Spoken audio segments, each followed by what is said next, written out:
What's up, guys? Welcome to Daily Dose of Reddit. This is your host, Zach, and today's subreddit is r/EntitledParents.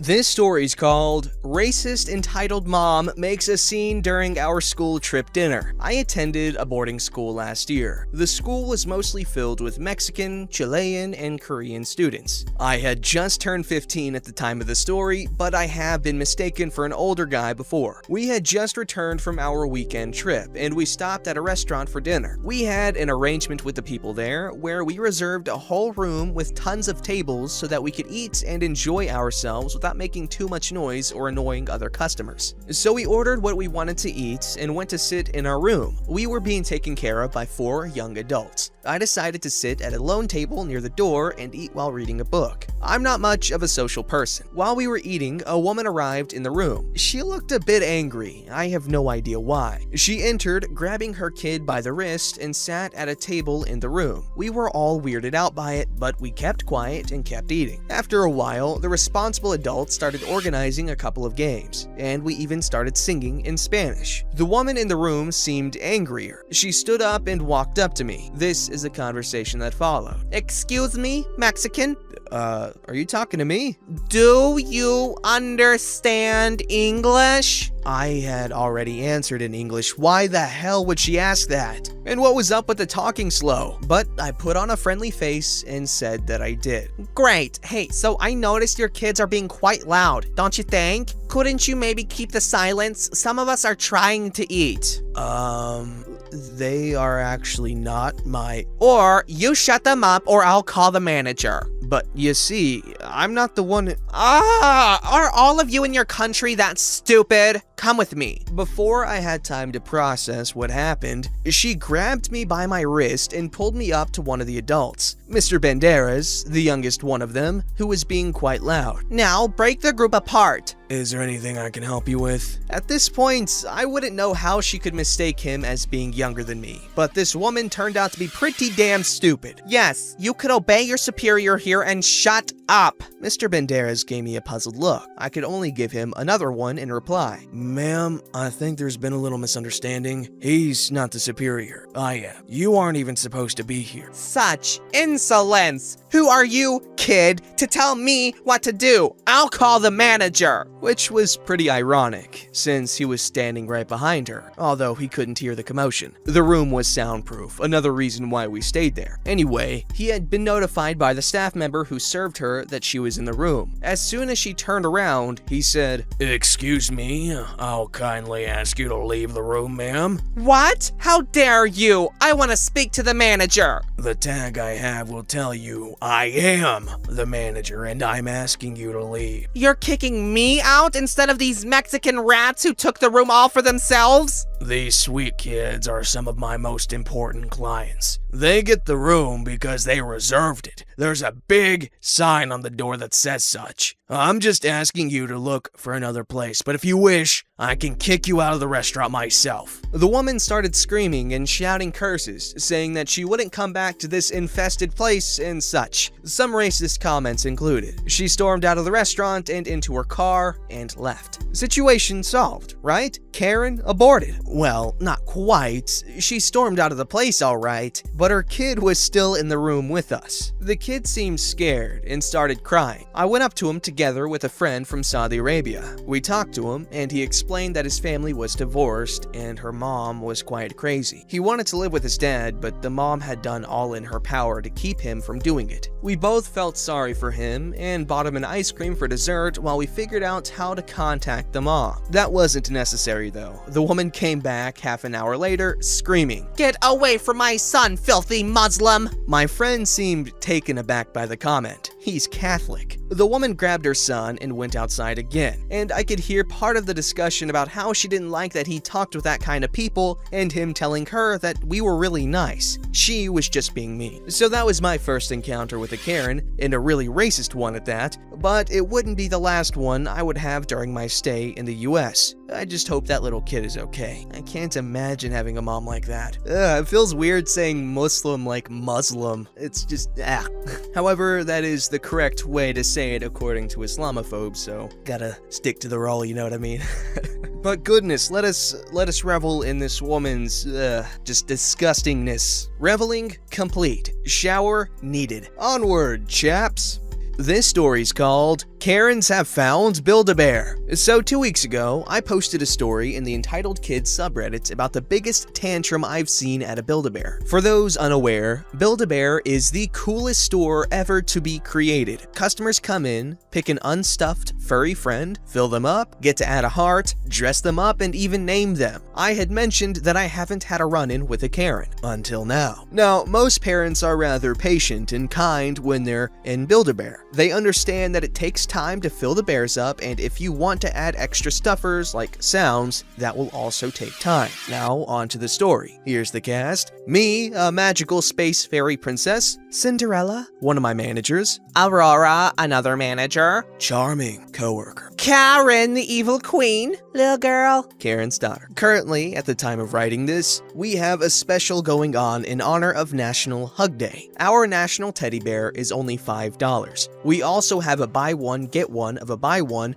get one for $10, and a special concerning our gift cards where you can get a $10 for $5. However, like all sales, there are stipulations. National Teddy cannot be part of the buy one, get one, and if you buy a gift card that day, you can't use it on your current purchase. Seems simple enough, right? So everything was going rather smoothly. We were extremely busy, but we had 2 people working in the stuffer and 2 people working in the cash register. Everything is fine until Karen arrived. Now, little girl was fine, just extremely shy. She came up with the national teddy bear and wanted to get a sound. So at Build-A-Bear, we have these fancy computers where you can record anything up to 20 seconds. I noticed that little girl was getting an Elsa outfit. We sell a lot of Disney stuff for her bear, and I suggested that she listen to the Frozen songs we offer. I suggested Into the Unknown, but Karen interrupted me, asking if we had Show Yourself. I explained that we didn't, but we could record it. This is where Karen started becoming picky, like extremely picky. I pull the song up on Spotify and go to the chorus. Lil girl is fine with it, but Karen starts complaining that it's not the right part of the chorus. No biggie, I can find what part she's looking for. So we record the sound and Lil girl is happy. So I do my thing, stuff up the bear, perform a heart ceremony, and send the family on their way. All should be good, right? Nope! Less than a minute later, Karen returns with the bear. She's complaining about the sound chip. Now, I was confused because I tested the chip and we could hear it. Karen apparently has bad ears, but this is no issue. Cinderella opens up the bear, ready to try a new chip. However, when Cinderella goes to fill the bear back up, Karen stops her. Are you sure that's okay? Now, the thing about Build-A-Bear is that no matter how long you have your bear, you can bring it back to us and we can fix it if something happens. I've had people ask me to restuff the bear or add a scent, so bear surgery is something we do on the regular. Karen tries to explain this to Karen, but Karen isn't having it, saying the bear is compromised. Not sure what that means, but Karen demands to get another bear. Weird, but no problems there. However, she starts getting even pickier. Cinderella feels up the bear, but Karen says it's too stiff. Cinderella takes out stuffing, but now it's soft. She goes back and forth on this until finally, she lets Cinderella sew up the bear. So now Karen should be on her merry way, right? Wrong again!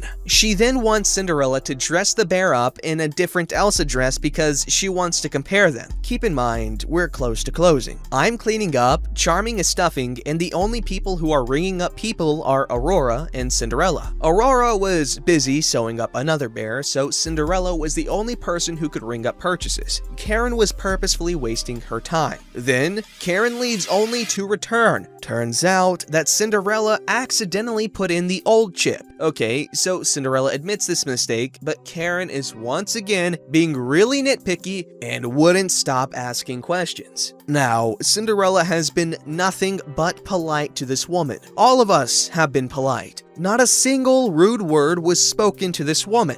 So when she had this little outburst, it took us by surprise. Why is this my fault? No one said it was your fault. Is there a reason why you're taking an attitude with me? No one is taking an attitude with you. I'm pretty confused at this point, but Karen is asking for our regional manager's name, which we don't know, and then asked for our manager's name. Then she starts complaining about Cinderella, acting as if Cinderella had done something awful, saying this entire experience was unpleasant. Again, I'm confused because we've just done our jobs and been our nice, sweet selves. Not to mention, Karen once more demands we give her a brand new bear instead of sewing it up. Granted, we can reuse the other bears, but come on, lady. Then she badmouths Cinderella to Charming while he's filling up her third bear. When we're closing up, Cinderella clues me and Charming into why Karen was acting the way she was. So not only did Cinderella not do every single thing Karen wanted her to do, but she was angry that neither Cinderella nor Aurora would allow her to stack the specials we offer. So here's the thing, we can't do that. If our higher-ups tell us about a sale and tell us there are items that aren't included in the sale, we have to abide by that. Common sense, right? Not to mention, if they found out, we could get into trouble and possibly go to jail. Yeah, it's considered fraudulent or something. So Karen was angry that we wouldn't break the rules for her. We even texted our boss about this, and she told us what we could and couldn't do. Needless to say, Cinderella handled the whole thing like a champ, but I'm pretty sure this woman might return. If she does, I'll post an update. Man, you guys have got to appreciate the amount of patience required to work a retail job like that. Is that considered retail?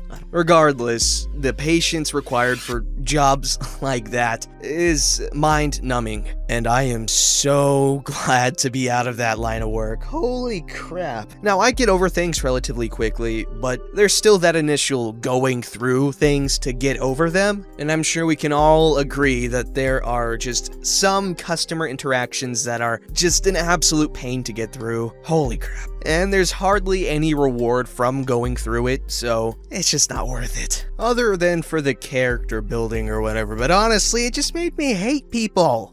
This story's called, "You Are So Greedy for Not Giving Our Child Your Food." A little preface. I think, at this point, I could tell a bunch of stories about my entitled parent roommates and their kid. Ultimately, I don't think the kid is that bad. He does have behavioral problems, but his parents very poorly handle them. Even though he is 9 years old, his adopted mother argues with him constantly, and has since he was a toddler. They also refuse to take responsibility for anything he does or breaks, unless it is something of theirs. I am pretty sure their kid is one of the reasons I put up with their crap in particular. However, their bad habits and an overwhelming sense of entitlement are turning him into a spoiled brat. They also receive government assistance, EBT. I do not. By no means, so I add this to be disparaging, so much as to point out that they have a much larger food budget. They not only use EBT, but cash. Anyway, last night, we both ordered pizzas. We paid for all our own orders. I figure I would order a large pizza for myself. I had just gotten back from a trip, and I still haven't done any adequate grocery shopping. So I figure one large pizza will last my broke ass a few days until payday. I won't have to go grocery shopping or even waste money on even more takeout. They ordered the same. There are 3 of them, 1 of me. They also have a bunch of snacks and a decently stocked pantry and fridge. I had a box of cereal, a Brita pitcher full of water, and some crackers, which, by the way, they went through and ate half of because the entitled mom is diabetic and needs to snack. Her reasoning, not mine.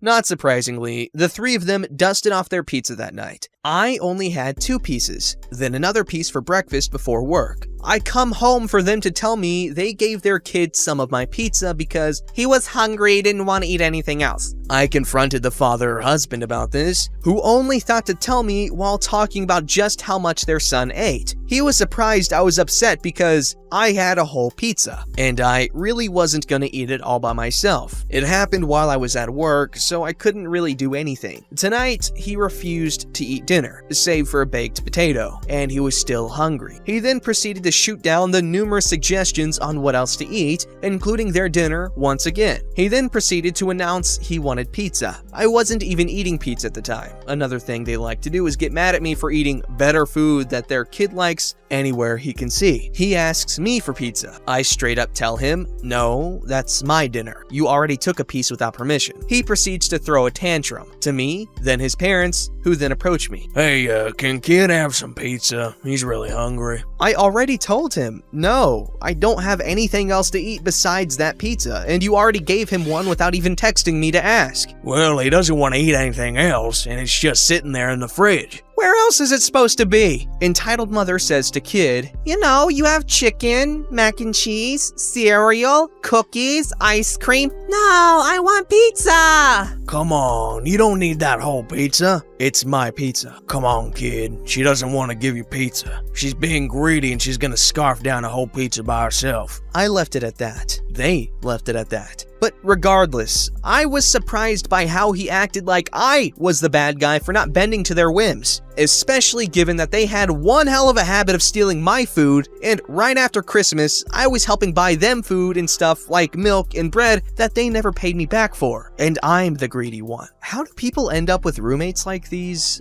Like, do any of you guys have any good stories of roommates that were actually very good and helpful and they did their part in maintaining the household and all that? And I know I read only entitled people's stories and stuff like that, but honestly, I've only ever heard bad things about roommates, so that's kinda ugh.